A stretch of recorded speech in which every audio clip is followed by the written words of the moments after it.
दरजाजों कौजेनदों होनना बुङोबा बे गहपुराव सनितपुर जिल्लानि सिङाव थानाय गहपुर हालामाव 1989 मायथाइनि 15 आगस्टनि बे दावहायानो इन्डिया गभर्नमेन्टखौ माने बायफार थक जितु गिबि थक थारमाने बेयाव आसाम गभर्नमेन्टआ गैयामोन नाथाय बिसोर उनाव लेंहरनानै जितु ब्रेकफास्ट बेखौ जानो थाखाय लाबोदोंमोन नाथाय बड'फा इउएन ब्रह्मआ बुंदों जों बेखौ ग्रहण खालामनो हाया मानो खारन गहपुराव दाङाबाजि जानानै दिनै बिसोरो ओंखाम दै मोनजायाखै गतिके जोंबो बेखौ जानो हाया होननानै जानाय जायाखै असमियाफ्रा थारमाने आसुआ जों बर'फोरखौ बिमा गदायनि बिमा बाथुलनि फिसाफोर बायदि बिसोरो नायोमोन बड'लेण्डनि अपसना बड'लेण्ड होननानै जोङो सिदा माबा मोनसे प्रब्लेम मोननो नागारै गावनि गेजेराव हेंथा हेंथि जानानै नैबे बिटिआर रेकर्डआ दरजाजों कौजेनदों होनना बुङोबा बे गहपुराव सनितपुर जिल्लानि सिङाव थानाय गहपुर हालामाव 1989 मायथाइनि 15 आगस्टनि बे दावहायानो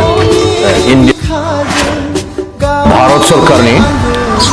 नखर बिफाननि मन्त्रि मुस्रिमा राजेन्द्र कुमारी बाजपेयीआ बे समाव जोंनि सेन्ट्रेल अफिसजों मोगा मोगि जादोंमोन बे समाव गावनि नखराव थांनाय हिसाबै जितु ब्रेकफास्ट बेखौ जानो थाखाय लाबोदोंमोन नाथाय बड'फा इउएन ब्रह्मआ बुंदों जों बेखौ ग्रहण खालामनो हाया मानो खारन गहपुराव दाङाबाजि जानानै दिनै बिसोरो ओंखाम दै मोनजायाखै गतिके जोंबो बेखौ जानो हाया होननानै जानाय जायाखै हारसाफोर सफैजोबो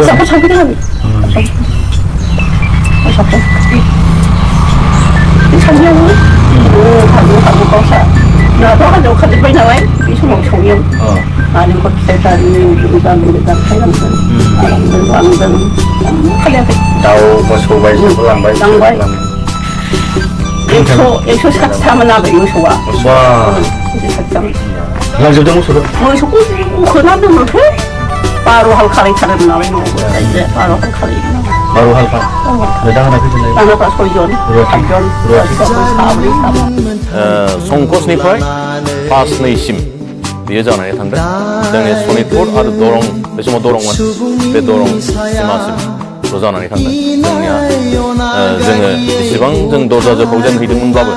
जोंनिया बे रोखोमनि थालांनाय जादों जे 89 जोंना जुद्ध जाबाय बे जुद्धनि हेफाजाबैनो जोंनि बड'लेण्ड सोमावसारनायनि जा जारिमिन बेयो दिल्लीयाव सहैबाय बिनि जाहोनावनो 1993 मायथाइयाव जेब्ला बिएसपि एकर्ड जादोंमोन आसा दंमोन जोंनि गहपुरनि गोबां आबसुनि दैदेनगिरि बड'लेण्ड सोमावसारगिरि बिथांमोनाबो थांदोंमन दिल्लीसिम नाथाय जोंनि गहपुरा बेयाव हाबस'नायाव गोबां दुखु दाहा लानानै फैफिननो गोनां जादोंमोन बिनिफ्रायनो माखासे सम जोंनि बे ओनसोलाव आबसुआव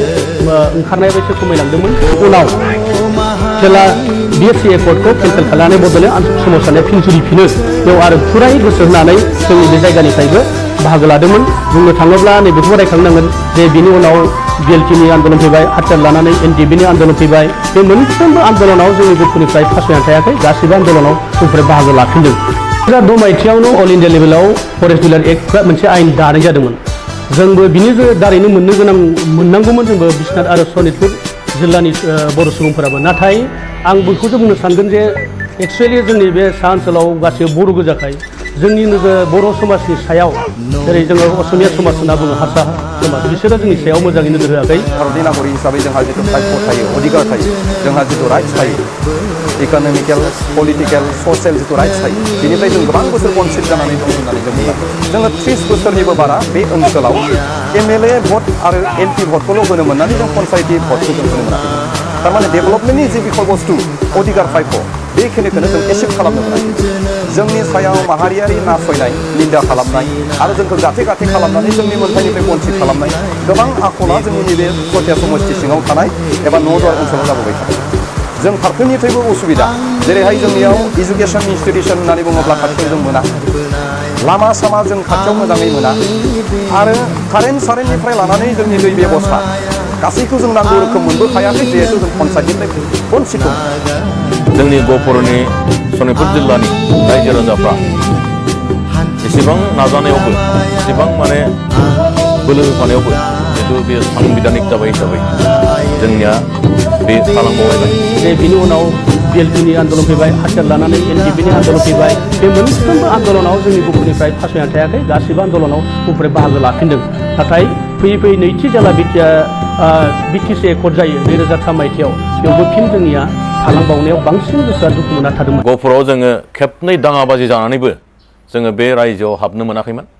आरो बे रायजोआव जोङो बिटिआरआव हाबनो मोननाय लोगो लोगो जोंनि बर' गामिफ्राव जोङो खाम जथा सेरजा सिफुं लानानै जों रंजादों आरो जोङो खोब गोजोननाय मोनदों बिटिसिआ मानगोनां हाग्रामा महिलानि दैदेननायाव जादोंमोन नाथाय बिटिआरआ जेरै आबसु एनडिबि बिसोरनि दैदेननायाव जानायलाय बे सिगांनि पार्टिया गावसोरनि माबाखौ पावारखौ गोमानो हागौ बिदि साननानै नुनायाव बिसोरनि माखासे फलिया माखासेखौनो बांसिनै उल्थायै बुंनायखौ नुनो मोन्दों आरो बेनिखायनो आं सानो जाहाथे बे उल्था बुंनाया गासिबो जोबनांगौ सोरबाया बुंनो हागौ सिगांना साबसिनमोन होननानै खिन्थु एज ए जोङो सनितपुर आरो बिसनाथनि बाखिन्दा जानानै जों बिनि थागिबि जानानै बिनि रायजो जानानै जों बुंनांगोन जे जोंनि थाखाय जुदि एकर्डआव बुंजाफादों होनोब्ला दानि बिटिआर एकर्डआ सिगांनि बिटिसिआ नङा आनादार बिएससिआ नङा दा बिनिखायनो नैबे बिटिआरनि गेजेरजोंसो जोंनि माखासे जेंनाफ्रा सुस्रांजागोन दा बिनिखायनो बर'नियाव जोंनियाव दावदै गला मा गला नंगौ बर'लेण्डखौ नागिरदोंमोन खिन्थु बर'लेण्डखौ जोङो मोनफुंथारनायाबो जों टाइम एन्ड सिटुएसनफोरखौ नायनांगौ जायो कन्डिसनखौ जों नायना लानांगौ जायो प्लास जोंनि गेजेराव माखासे पलिटिकेल लिडारफ्रा नन पलिटिकेल माखासे लिडारफ्रा इन्टेलेक्सुयेलफ्रा साफ्रोमबो ज' जानानै जों मुभमेन्ट खालामनांगौ जों आन्दलन खालामनांगौ नाथाय अबेबा पार्ट मोनसेल' आन्दलन खालामबाय थानानै बड'लेण्ड नागिरबाय थानाया जों गोबाव सम नुबोदों बेबायदिनो सोलिबोबाय आरो जायनि जाहोनाव बड'लेण्डनि अपसना बड'लेण्ड होननानै जोङो सिदा माबा मोनसे थब्लं मोननो नागारै गावनि गेजेराव हेंथा हेंथि जानानै नैबे बिटिआर एकर्डआ जोंनि बे गहपुर हालामाव फ्राय गामिफ्रा गोबांद्राय गैयामोन दा नंखायनो बे समाव माने असमियाफ्रा थारमाने आसुआ जों बर'फोरखौ बिमा गदायनि बिमा बाथुलनि फिसाफोर बायदि बिसोरो नायोमोन 1993 मायथाइयाव आसुनि आन्दलन जादोंमोन आसुनि आन्दलननि समाव इलेक्सन बयकट लानाय जादोंमोन इलेक्सन बयकटआव जोंना पिटिसिनिफ्राय जिहेतु इलेक्सनखौ जानांगौ होननानै सापर्ट होनाय जादोंमोन आरो बेवहाय जोङो माने उदयाचल दाबिनि मुख्य माने सापर्टारमोन जों बेवहाय गोग्गोमै सापर्टार बेवहाय दंजोबमोन माने जोंनो आलादा मोनसे न'खर रायजो नांगौ बेवहाय बे गहपुरनि बर' फिसाफ्रा माने बयबो गोसो गोरबोजों सापर्ट दंजोबोमोन हिसाबै जों 89 मायथाइयाव इलेक्सनखौ सापर्ट होनायाव हारसाफ्रा असमिया जाथिफ्रा जोंनि सायाव गाग्लोबनो हमो आरो नर्थ साउथ जानाया बेबायदि आरम्भ जानाय जायो नोंनाव सोंनो फैदों ना जों बाख्रिखौ सावजादोंमोन नामा बाख्रियाथ' सावजाजोबदों 3 मास खालामदों खालामनानै ओमफ्राय बे बाख्रियावहाय बेसेबांसो माइ दंमोन माइयाथ' ओरैनो हानि माबाफोर मोना सासेयाव 45 बिगाबा साथाम बिगा बेसेबां जायो बिनि माइया सासेयाव 45 बिगा सावजोबथारदों न'आनो गंसेबो थायाखै आरो सावजोबदों बे समाव गामिखौनो सावखादों ने सावखादों नों मा बैसो जागोन बे समाव आंथ'